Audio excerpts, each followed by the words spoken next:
Hey guys, no your eyes did not deceive you, I'm doing an LP of Metroid Other M. I really don't care much for this melody. I wish I could just play the old melody again. But anyway, start game. Gonna start with a new file, of course. I think I'll try normal mode this time. The thing is, I know it's more hardcore to go with hard mode, but the thing is I don't want to die a bunch of times, and I am pretty good at this game, but I just haven't played it in a long time, and I want to get through this reasonably quickly with as few deaths as possible, so I'm just gonna go. Anyway, yeah, I know you can hardly see what's going on at the moment, but as those objects will get closer, you'll get a better look at this cutscene.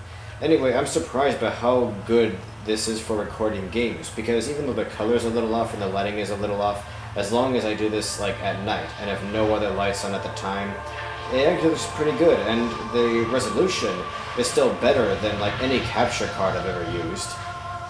Even better than the Dazzle, at least I think so. Oh, I just love that dramatic twinge right there, that I don't know. This game doesn't have a lot of really good music, but I do like little noises like that, at least. Anyway, this part really confuses me right here. I have no idea what's going on in this shot. But anyway, now we go to the ending of Super Metroid. I'm sorry, but I am going to be talking over these cutscenes, but hey, at least there are still subtitles down there. Interesting touch. If you look at the shots that are shown from inside her helmet from behind the visor, you can see her energy tanks filling up. Isn't that neat? Anyway, yeah, she's not wearing the gravity suit. It's kind of inaccurate. They're trying to make it out like she's just been wearing this suit for the entire series, but I get it, it's just the art style of this game. I do really like the way Mother Brain looks. I just wish they made her a little less bestial, because, come on, this is a super intelligent being. But, here's like, here we go. He's charging up for that last shot.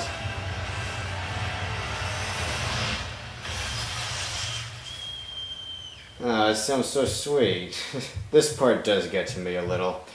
Just to clear things up, no, Samus did not have feelings for this thing, like, prior to this scene.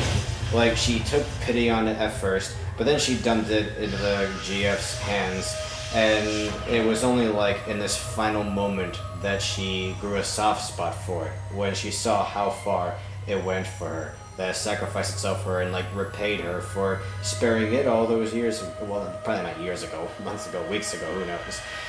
And it is a pretty sweet scene. I just wish they didn't delve into this too much throughout the whole story. You'll see how as we go on. Time to go.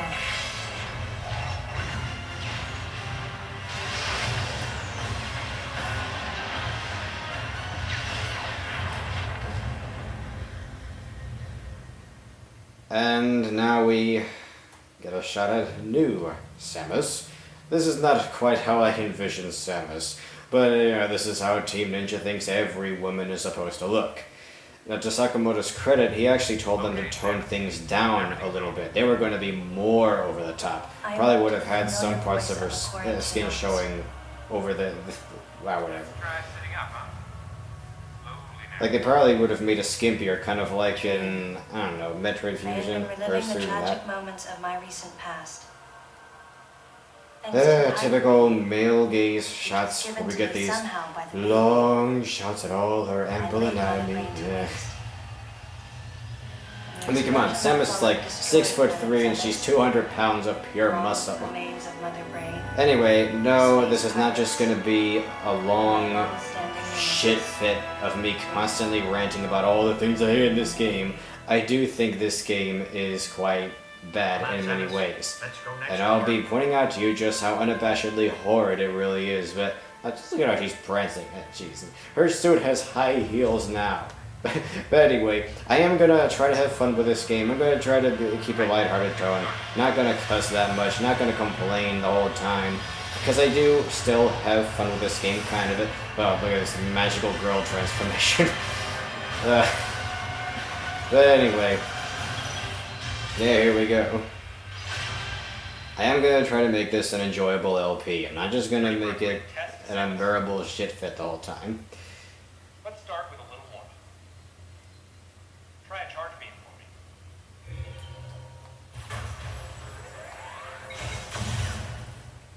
I do like that it makes a similar noise to the noise it makes in the Prime games. Like, that's just how it's supposed to sound in a 3D game or whatever. And I like the effects surrounding it. Just the way I like it. You can also move around at this point. It's not like you're locked in place. Okay. Go ahead and drop some bombs. It's a little hard to pull off the double jump morph ball thing, but you saw that I kind of did it right there. Anyway, I'm not going to talk too much about how this game controls because you can already see the game telling you, and you know, it's nice that we get a little tutorial at the beginning. There you go. I think I'm facing the wrong way. Oh. Just lets you walk there. Surprise. From there, kick climb and work your way up. Now don't worry, you don't have to keep pressing left, right to keep jumping up. You can just hold in either direction and she'll just keep going. It's really nice.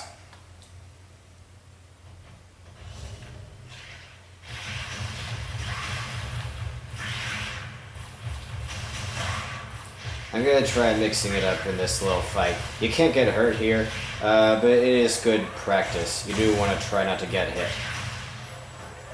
I mean, of course you can. Anyway. Okay, looking good. Let's check your reaction time. Here we learn the gimmick of this game, the dodge roll. Okay, those are the moves I remember.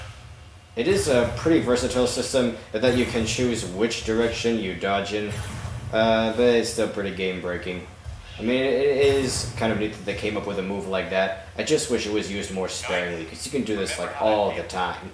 And it is pretty handy because some of these enemies do an insane amount of damage. But yeah. So of course you don't want to get hit because it only takes like a few times of getting hit to really kill you. But anyway. It's just, I just don't like that it's so easy to abuse. It is still a handy gimmick just for this game, but anyway. Ah. Why not say hello with a missile? You press A to shoot a missile. I don't know if it showed right there. It just felt like doing another one for good measure.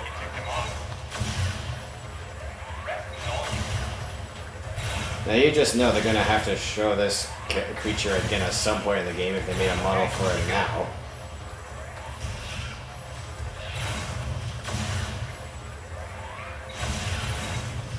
I really like that they hunch over like that. I mean, I don't like this model for the space pirates that much, but I do like that it's a body language. I do like that they claw and whatnot.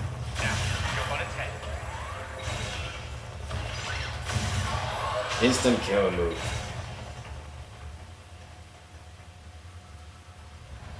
I mean, it doesn't always like kill enemies if they have a ton of health, but it does a ton of damage. Now, make sure, when you're playing this, make sure you remember how to use a power bomb, because there's only one point in the story mode when you will be able to use it. So you better remember right then. Charge it up just like you would charge a charge beam, and then bam. It's one of 2 times you'll get to use it in the story mode. There's like an extra little story, kind of like in Zero Mission, and you can use power bombs whenever you want there. But yeah, just remember that at some point in the story, you will have to use a power bomb. So don't let yourself forget about it by then. This character right here, he's hilarious in some ways. I'll tell you in just a sec. But we never see him again after this cutscene.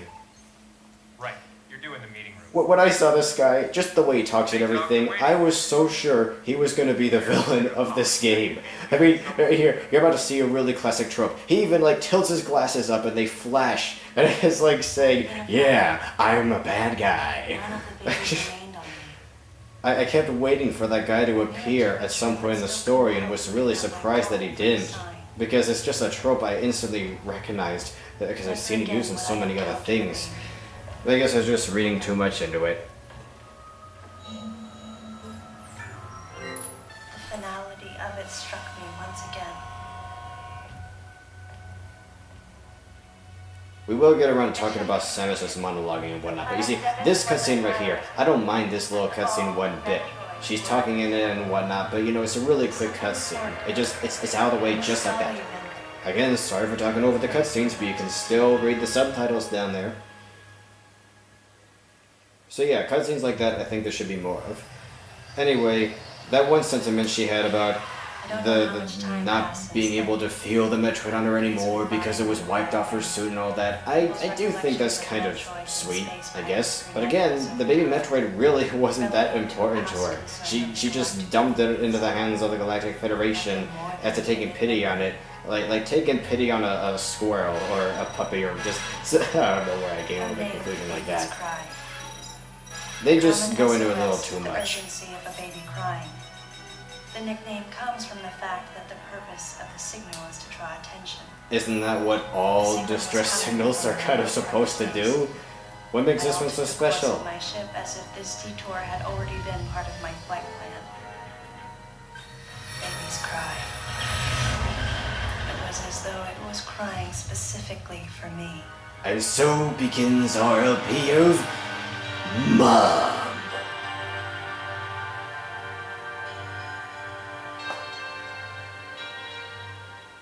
I'm not even gonna bother calling it Metroid Other M. I'll just keep calling it Mom. Anyway, it kind of pisses me off when people say, "Oh, that's the theme song from Other M." It's like, no, it's the theme song from the entire Metroid series. Oh, we'll get into that in a little bit. But yeah, look at that shit. It's shaped just like a baby's bottle. There's just so many baby things throughout this game. It's insane. Well, now it looks like a freaking syringe. Anyway, what was I about to say? Oh yeah, Nitro Flasher. He made a really cool fan remix of the Metroid theme, and someone said, that's a remix of the Metroid Other M theme. It's like, no, it's a remix of the theme in general, from like all the games. These people who are like fans of this game specifically, but don't give a crap about the rest of the games. Anyway, you know, if they make another Transformers movie, I think this is like what Unicron's skin should look like. Just a little random thing I felt like saying. Your ship really does look quite good in this.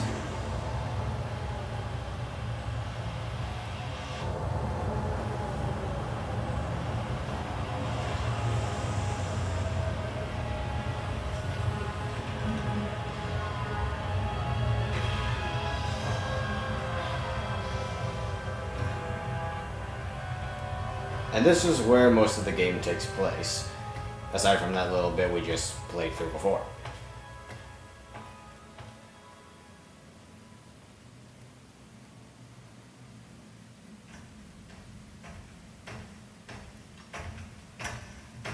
Alright, now I don't have anything to talk about, jeez. Boy, look at how tall and mean and lean she is here. I mean, this is what she should look like even when not wearing the suit. We'll get into that in a little bit. Yeah, here's the first person aspect. This drives a lot of people crazy, especially those who hate the Prime games because, oh, they're just generic first person shooters that rip off Halo and shit. But anyway, yeah, I don't care much for these parts of the game either. But it's not that hard for me to get into the groove. I mean, all I need to do is just flip the Wiimote toward the screen, and there you go. Kind of harkens back to scanning things, but still, they just really ham-fisted in there.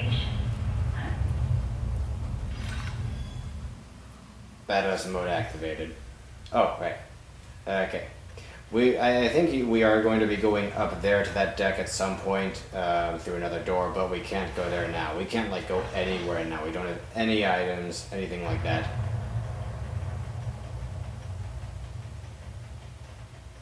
Let's see. Guess who? I do quite like the look of the outfits these guys are wearing. And now we get to one of the cheesiest yet most likable characters in the game, if not one of the only likable characters. Who calls me princess. And for those of you thinking that I'm going to say this game is sexist because he calls her a thing like princess, no. Anthony's just a big softie. He's a big sweetie pie. He's just joking around. Unlike this guy. Oh, we'll get to him. It's not just the authorization thing. Adam is such a sick fuck. He is an irredeemable sort of person. We'll get to him. Yeah, this cutscene I've always thought was a little awkward, if only because, I mean, when does this take place? Is it before the original Metroid? Is it after? Because, like, she was raised by the Chozo for most of her life. You'd think she'd join the Galactic Federation after that or something. It's hard to tell when cutscenes like this take place, but yeah, we'll learn more about Samus's past as we go on. What are you doing here? The first words out of his mouth were typical coming from Adam. To answer his question, I recounted the details. Typical of Adam, because he's such a cold git, isn't he? Again, I'm not going to be complaining throughout this whole game. I might throw these insults around sarcastically, but... The word he so obviously chose. Outsider. Look at it, they're making a point of showing just how condescending this guy is to her. It's like, why? Commander, we're all prepped.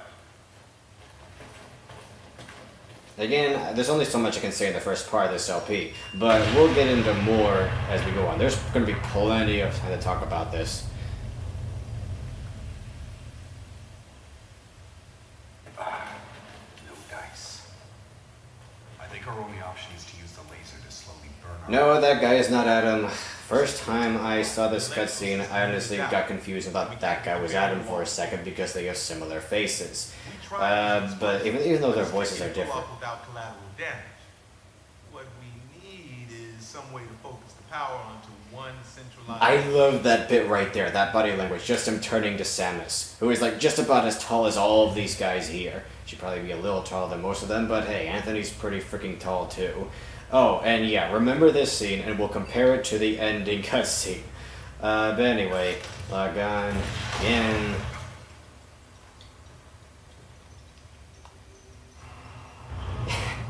But yeah, just him turning to Samus, showing that he's on her side, and it's like, come on, it's like, they just know each other so well, even after not seeing each other for who knows how long.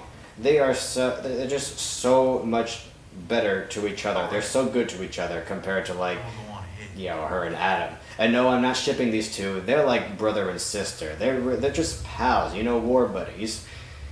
But yeah, point is, there's just a much better human connection between her and Anthony than her and Adam. Again, we'll get into this more as we go on. You don't have to shoot doors anymore, you can just walk through them. They're like, whether you can walk through a door or not is implied by like the color of it. If it's red, you can't go through there. Which I do think is kind of dumb, that they just lock you out of certain areas. But again, we'll get into that. I'm not just going to complain the whole time. Anyway, now for some fighting. I'm so used to being able to charge the charge beam so quickly because I've been playing Metroid Prime 3 lately, in which it only takes like half a second to charge it up. Suddenly having it take so long is just really throwing me off. Anyway. Aha. Whoops, wrong way. Turn. Hey. I do think this is a really good, like, extra little tutorial level. I mean, some would probably prefer if the tutorial wasn't there at the beginning, but this is like a confusing new control scheme. But anyway, this is a good little play area just for getting used to how the game plays. The enemies are pretty easy, it's a pretty big room, lots of different platforms to jump on and whatnot. It's an okay starting room. I don't like the level design in general, but there are some rooms that I really, really like. I just don't think that the map, that the overworld is designed that well. There are a lot of rooms that I like while I'm running around inside them. And it's cool that they try to meld 3D with 2D, and not even the way that games like Maverick Hunter X do it, but just in a whole new way. Now, that dot down there is an item, but we can't get that now. At least I don't think we can. I think we might need an upgrade before we go there. I will be trying to collect whatever items I can along the way, but this is not a 100% run. Because there are like so many items that you can't even get until the last story, and yeah, I'm going to try saying everything I can say in the first story mode. Anyway, Shriek Bats. They look just like they did in Metroid Prime. Well, I mean, they always look this way. I don't even know what I'm saying now. The design of the Shriek Bats always just really got to me. I think they're really, really strange creatures. A lot of the creatures in the Metroid games are scary. But anyway, I do like these flies. I think they're a new enemy. At least I don't remember seeing them in any other Metroid games. Then again, my memory might not be that good. Oh, this is neat. You just walk up to certain panels, and if you stand in front of them for a second, Samus will just automatically turn them on. It's just neat for those who might not realize that you can interact with these things and they just brush up against it. It's like, oh, there we go. Anyway, this is a nice little lounge area. Yeah, something happened here.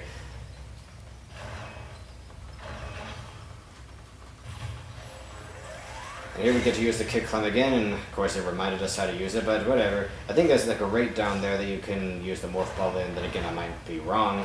I'm used to looking for like every nook and cranny that I can. Now we can go in this at the moment, but we can't get this to this thing over here because we can't blow up this grate because bombs aren't authorized. Come on, Samus, can't you just do it while he's not looking? Just this once, please. Yeah, we'll probably have to come back this way at some point. I know some of you probably think it's strange I'm keeping my beam charged up the whole time, but I've played a lot of like Mega Man games and so on, and I'm just used to keeping that thing charged like the entire time if I can help it. It's just how I play. Because like the first time you play through games, even games like this, as comparatively easy as this is to some other games, I can't help but be a little unnerved and just constantly be holding this thing down the entire time just in case something comes along and I can hopefully one-shot it. I just can't help it. I've just grown up playing that way.